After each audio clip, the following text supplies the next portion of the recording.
Hello everyone, welcome to GK GS by Anurag. तो दोस्तों, आज हम देखने वाले हैं गुलाम वंश से जुड़े हुए 30 बहुत ही महत्वपूर्ण प्रश्न जो आपके आगे आने वाली परीक्षाओं में बहुत ही सहायक होने वाले हैं। तो देखते हैं, पहला प्रश्न दिया गया है, गुलाम वंश का संस्थापक कौन था। तो गुलाम वंश का जो संस्थापक था वह कुतुबुद्दीन ऐबक था, जिसने 1206 ईस्वी में गुलाम वंश की स्थापना की थी। तो इसका ऑप्शन सी करेक्ट आंसर हो जाएगा। अगला प्रश्न है, गुलाम वंश का शासनकाल कब से कब तक रहा। तो गुलाम वंश का जो शासनकाल था वह 1206 से 1290 ईस्वी तक रहा। तो इसका ऑप्शन बी करेक्ट आंसर हो जाएगा। अगला प्रश्न है, कुतुबुद्दीन ऐबक ने अपनी राजधानी कहाँ बनाई थी। तो कुतुबुद्दीन ऐबक ने अपनी राजधानी लाहौर में बनाई थी। तो इसका ऑप्शन बी करेक्ट आंसर हो जाएगा। अगला प्रश्न है, लाल बख्श या लाखों का दान देने वाला की उपाधि किस शासक को दी गई थी। तो लाल बख्श की जो उपाधि थी वह कुतुबुद्दीन ऐबक को दी गई थी, क्योंकि कुतुबुद्दीन ऐबक जो था वह गरीबों में बहुत ही ज़्यादा दान किया करता था, इसलिए उसे लाल बख्श या लाखों का दान देने वाला की उपाधि दी गई थी। तो इसका ऑप्शन बी करेक्ट आंसर हो जाएगा। अगला प्रश्न है, कुतुबुद्दीन ऐबक की मृत्यु कैसे हुई थी। तो कुतुबुद्दीन ऐबक की मृत्यु चौगान या पोलो खेलते समय घोड़े से गिरकर हुई थी। इसका ऑप्शन सी करेक्ट आंसर हो जाएगा। और कुतुबुद्दीन ऐबक की जो मृत्यु हुई थी वह 1210 ईस्वी में हुई थी। अगला प्रश्न है, दिल्ली सल्तनत का पहला कौन सा सुल्तान था जिसने नियमित सिक्के जारी किए और दिल्ली को अपने साम्राज्य की राजधानी घोषित किया। तो इल्तुतमिश जो था उसने नियामक सिक्के जारी किए और दिल्ली को अपनी पहली साम्राज्य की राजधानी घोषित किया। इसका ऑप्शन बी करेक्ट आंसर हो जाएगा। अगला प्रश्न है, कुतुब मीनार का निर्माण कार्य किसने पूरा करवाया था। तो कुतुब मीनार का निर्माण कार्य जो था वह इल्तुतमिश ने पूरा करवाया था। हालांकि कुतुबुद्दीन ऐबक ने कुतुब मीनार का निर्माण कार्य शुरू करवाया था और अंत में 3 मंजिलों को बनवाकर इल्तुतमिश ने इसका कार्य पूरा करवाया था। इसका ऑप्शन बी करेक्ट आंसर हो जाएगा। अगला प्रश्न है, गुलामों का गुलाम, स्लेव ऑफ अ स्लेव किसे कहा जाता है। तो गुलामों का गुलाम इल्तुतमिश को कहा जाता है, क्योंकि इल्तुतमिश जो था वह कुतुबुद्दीन ऐबक का गुलाम था और कुतुबुद्दीन ऐबक जो था वह गौरी का गुलाम था, इसलिए इल्तुतमिश को गुलामों का गुलाम कहा जाता है। इसका ऑप्शन बी करेक्ट आंसर हो जाएगा। अगला प्रश्न है, दिल्ली सल्तनत की पहली और एकमात्र महिला मुस्लिम शासक कौन थी। तो दिल्ली सल्तनत की पहली और एकमात्र महिला मुस्लिम शासक रजिया सुल्तान थी। इसका ऑप्शन सी करेक्ट आंसर हो जाएगा। अगला प्रश्न है, इल्तुतमिश द्वारा चलाए गए 2 प्रमुख सिक्कों के नाम क्या थे।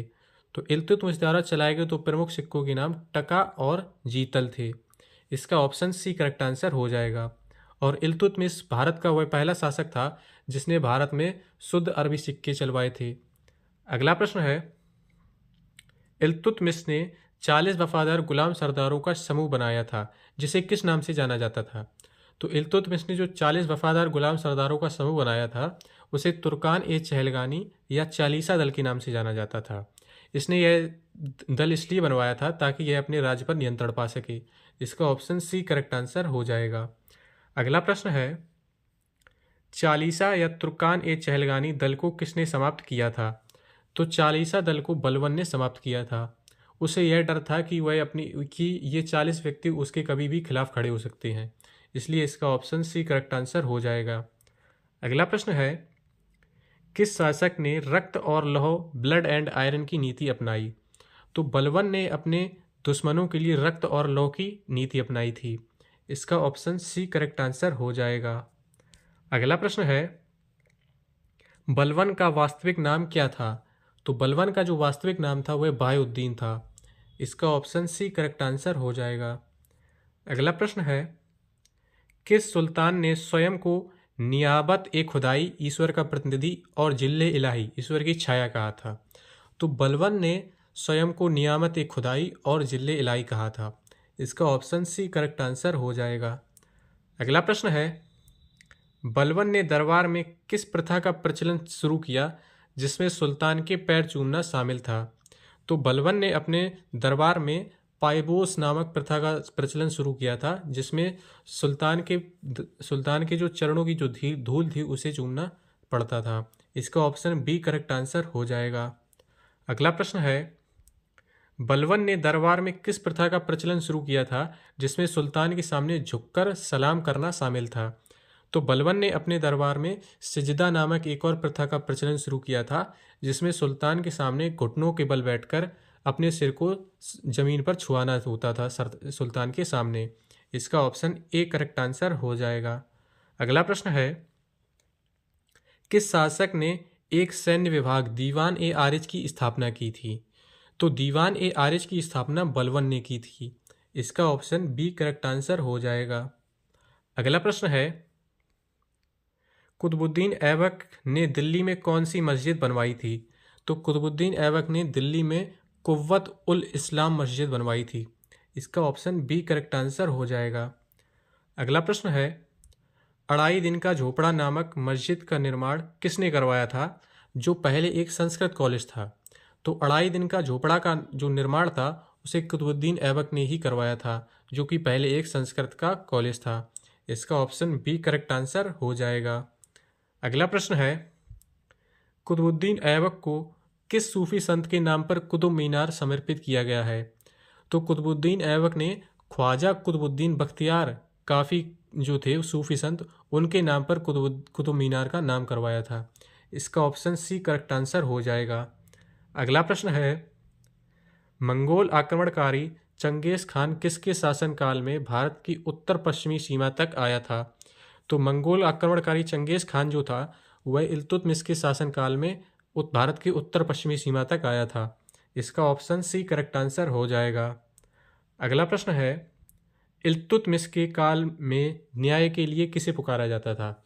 तो इल्तुतमिश के काल में न्याय के लिए न्याय की जंजीर को पुकारा जाता था जो कि महल के बाहर लगी हुई थी, जिसे कोई भी व्यक्ति आकर बजाता था तो वह अपनी न्याय की मांग सीधे सुल्तान से कर सकता था। इसका ऑप्शन बी करेक्ट आंसर हो जाएगा। अगला प्रश्न है, किस शासक ने फारसी रीति रिवाज पर आधारित नौरोज उत्सव को भारत में शुरू किया था? तो बलबन ने फारसी रीति रिवाज पर आधारित नौरोज उत्सव को भारत में शुरू कराया था। इसका ऑप्शन सी करेक्ट आंसर हो जाएगा। अगला प्रश्न है, रजिया सुल्तान को किस सरदार ने धोखे से मारकर कैद कर लिया था? तो रजिया सुल्तान को मलिक अल्तूनिया ने धोखे से मारकर कैद कर लिया था। इसका ऑप्शन बी करेक्ट आंसर हो जाएगा। अगला प्रश्न है, दिल्ली सल्तनत का वह कौन सा शासक था जिसने इक्ता प्रणाली शुरू की थी? तो इक्ता प्रणाली की शुरुआत इल्तुतमिश ने की थी। इसका ऑप्शन बी करेक्ट आंसर हो जाएगा। अगला प्रश्न है, दिल्ली सल्तनत के किस शासक ने बंगाल के विद्रोह को दबाने में महत्वपूर्ण भूमिका निभाई थी? तो दिल्ली सल्तनत के बलबन ने बंगाल के विद्रोह को दबाने में बहुत ही महत्वपूर्ण भूमिका निभाई थी। तो इसका ऑप्शन बी करेक्ट आंसर हो जाएगा। अगला प्रश्न है, गुलाम वंश के किस शासक ने लंबे समय तक शासन किया था? तो गुलाम वंश के नासिरुद्दीन महमूद ने सबसे लंबे समय तक शासन किया था, जिसने 20 वर्ष तक शासन किया था, 1946 से 1966 तक। इसका ऑप्शन डी करेक्ट आंसर हो जाएगा। अगला प्रश्न है, गुलाम वंश का अंतिम शासक कौन था? तो गुलाम वंश का जो अंतिम शासक था वह क्यूमर्स या शमसुद्दीन क्यूमर्स था, जिसको जलालुद्दीन खिलजी ने मार दिया था और खिलजी वंश की स्थापना की थी। अंतिम प्रश्न है, गुलाम वंश के बाद दिल्ली सल्तनत पर कौन सा वंश स्थापित हुआ? तो गुलाम वंश के बाद दिल्ली सल्तनत पर खिलजी वंश स्थापित हुआ, जो कि 1290 में स्थापित हुआ था। ये थे हमारे आज के 30 महत्वपूर्ण गुलाम वंश से जुड़े हुए महत्वपूर्ण प्रश्न, जो आपके आगे आने वाली परीक्षा में बहुत ही सहायक हो सकते हैं। तो वीडियो अच्छा लगा हो तो लाइक करें और चैनल को सब्सक्राइब करें। जय हिंद।